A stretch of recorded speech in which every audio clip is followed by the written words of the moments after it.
Man, Bootleg Kev sitting in front of me. My favorite thing in the WWE right now. These guys are amazing. The New Day. Yes, sir. Yes. Count it. Look, guys, you guys are like. I gotta admit, first of all, let me be extremely honest. When you guys first debuted as the New Day, I hated it so much. Oh my god, I hated it. I love you guys. I just Thank you, little boy. There you go. Loyal little boy. Whose kid is this? It's my kid. Oh, he gonna be ours now. Yeah. But you guys like Apple fell really, far really, from the tree. you guys really like made this thing something special. Like it's crazy. Like I think what you guys are doing is incredible.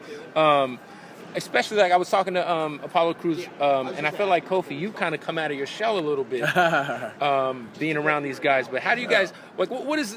Were you guys friends before the formation of New Day, or was this kind of cool? I was friends with E. I hadn't hung out with Kofi that much, but he's seen me try to claw and get a job. So let me put because you're gonna try to like breeze over this, but it's actually like a big deal. So like we had developmental, basically like our minor league farming system in Atlanta, deep south, and we're all practicing or whatever. I'd been there for like a couple months or whatever, and all of a sudden the door swings open.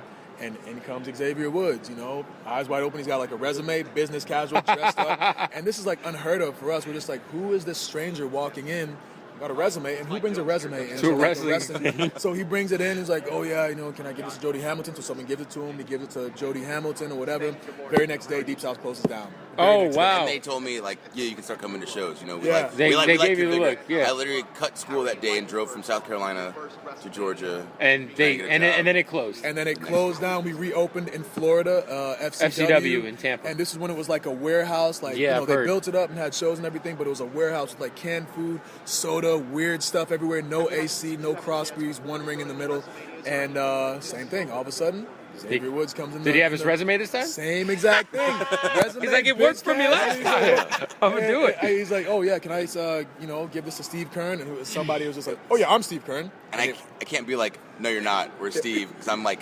Yeah, you don't really necessarily know who Steve Kern is. No, I knew who he was, but like this guy was like 30. Right. And I'm like, here. Takes it, nothing comes of it or whatever. So I was real happy when he got signed, man, because like obviously like I had no idea like what his actual struggle was, but from the perspective of him being the only person in all of the 2 years I spent in developmental to walk in the front door and hand their resume in really showed me that like this guy like definitely wants it. You know what I'm saying? So when he actually got signed, that is pretty awesome, impressive. And I just saw Jericho posted a high school picture of you as a wrestler, and that was rather embarrassing.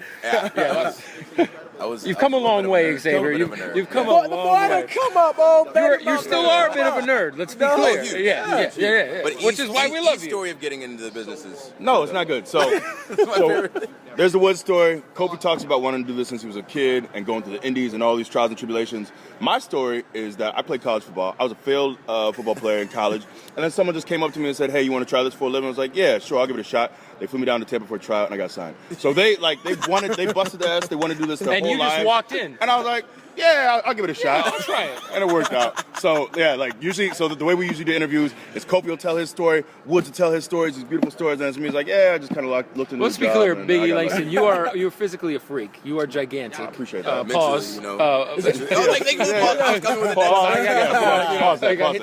Appreciate that. But yeah, that was the first, like when you first debuted and you were, hanging out with AJ and Dolph, I was like, yo, this guy is like, it was like you still are. I don't want to keep talking about your physical. Yeah, it's getting a little weird. Get real suspect. I apologize. Yeah. No worries. We'll move on. But no, you guys are honestly on a great run, and I feel like you guys have really revitalized like the tag team division. Which I mean, there's been some there's some high points, but nothing like what you guys are doing right now. Yeah, I appreciate that. Are you guys aware of what you're doing? Because it's crazy. Like this little kid's got a goddamn unicorn thing at home. You know little boy? Yeah. So essentially, our whole mentality is that wrestling changed. So when we were watching it as kids, it was a variety show. You had like the Godfather, New Age Outlaw, Triple H, Rod, Jericho, like all these different characters. So each 15 minutes was a completely different kind of vibe on the show.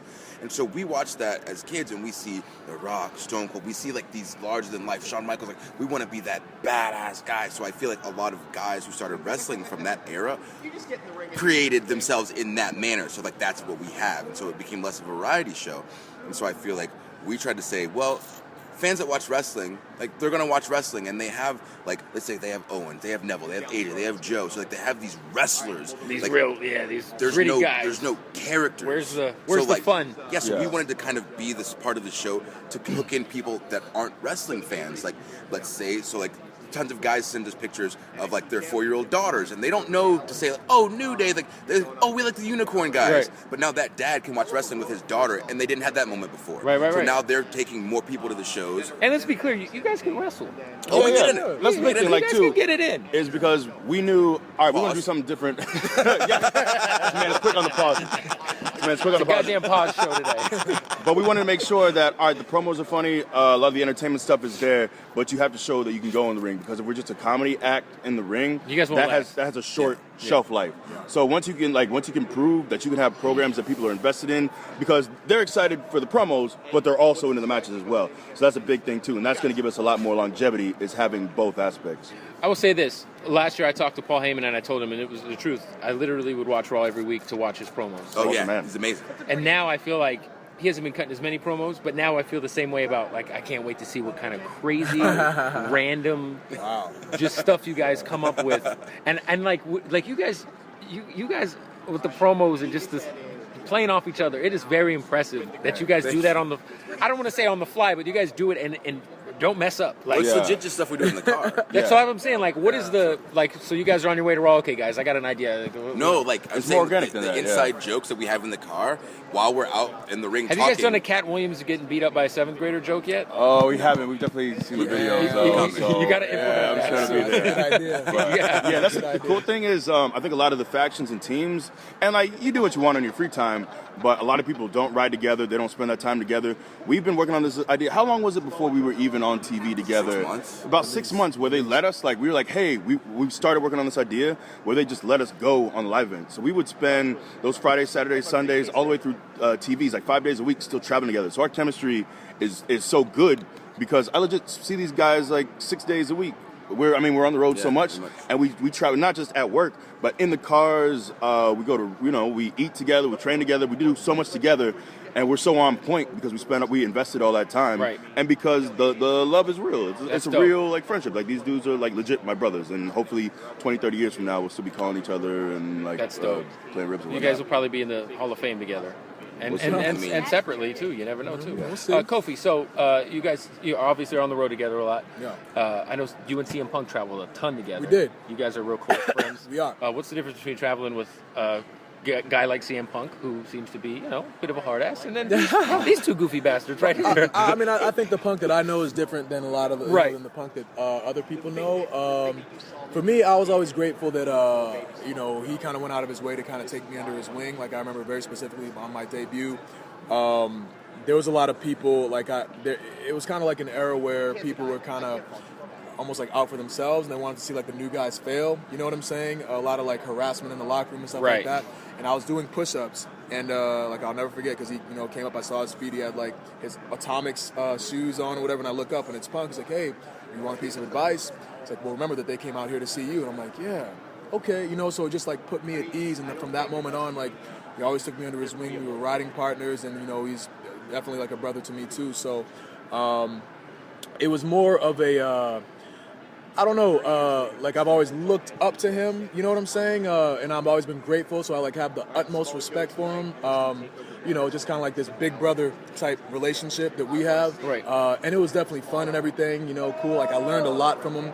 But us, it's you didn't have to deal with like him probably playing video games all the time and no. Looking at this guy. He's playing with me. Yeah, I know. Yeah, this is like. Wait a minute. Pause. There it is. Since he brings like the video games on the road, it's like the only time I get to play. Yo, I actually watch his I'm subscribed to the YouTube channel. It's good stuff on there. Down. Check it out on YouTube. We're trying to hit that 500,000 subscribers. That's a lot. Yo, your YouTube checks must be kind of decent, man. I mean. Someone's got their hands in it. It's gonna get there. She did. See, he knows. This is the man that knows. That's right. There he is. But yeah, you know what I'm saying? Like, it's I think in that point in my career, I was a lot more apprehensive, because people who see Punk in public sometimes might think that he's like standoffish or whatever. And a lot of times, like, I'd be like, I don't want to say like I cared a lot more about what people thought, but I was, kind of nervous to like step on toes or just kind of like cut loose. And now at this point in my career, like with these guys, legit, like they were saying, what we do behind the scenes is exactly what we do on TV. So you see that like real energy, you see like us in, in our own elements. It comes across it comes across very natural. Yeah. And it obviously is. So and I think it's something that helps us a lot too, because a lot of times I feel like guys can not start to rest on their laurels, but like they'll come out during promos and kind of do the same sort of shtick, you know what I mean? Right. But as you know, like with your friends, your inside jokes, you've got like your staples, but like they're constantly changing because you're constantly talking about new things. And so that's how our promos are, because that's how our normal banter is. So like that's just what we draw from. So like it helps us a lot in that aspect. So we don't have to think as hard as a lot of people. For sure. And dude, and what you said about walking on eggshells is so weird, because it makes me think back. And Punk's been great to me.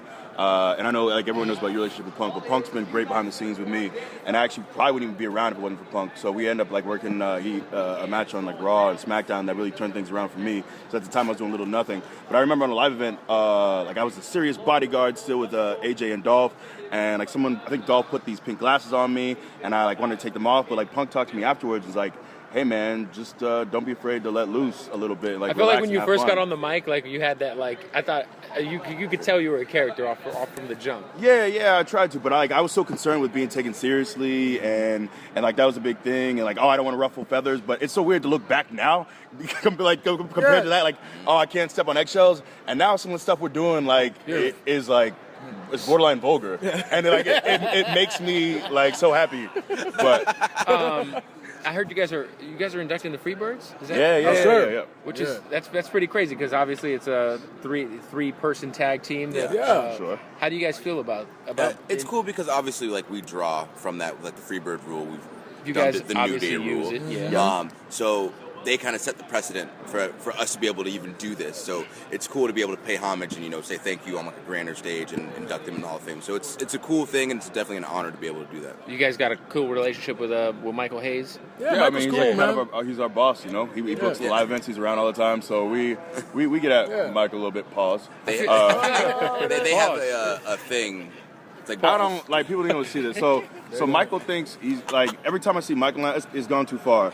But people think I want to gyrate all the time. Like I do it on TV. I do it like it's funny to me.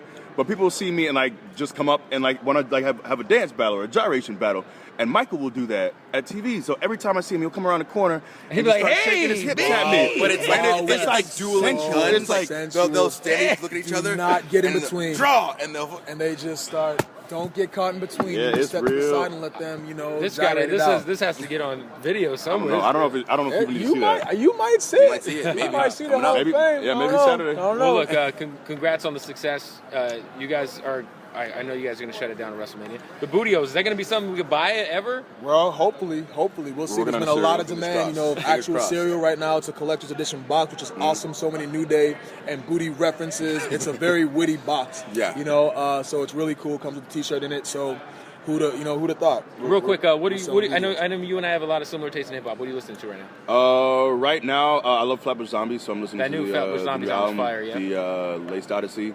And it's dope. So I talked to Juice, who's in the Zombies, almost like every week, and it was really cool to be in the liner notes for the album. So that's really cool. So that's kind of what I'm listening to now. A lot of the Beast Coast stuff. So that's how you feel about the Troy Ave Joey Badass beef? I don't know. Like rap beef is weird to me. Like nowadays, because like it was cool like when I was a kid, but it's come out like.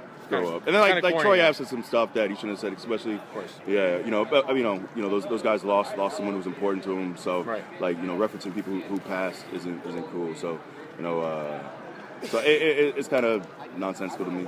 Word up. Well, look, New Day. It was nice to meet y'all. You too, man. Appreciate you. I'm actually mad because I was waiting for you to say something like, insulting or be bad so I can make a booty leg Kev.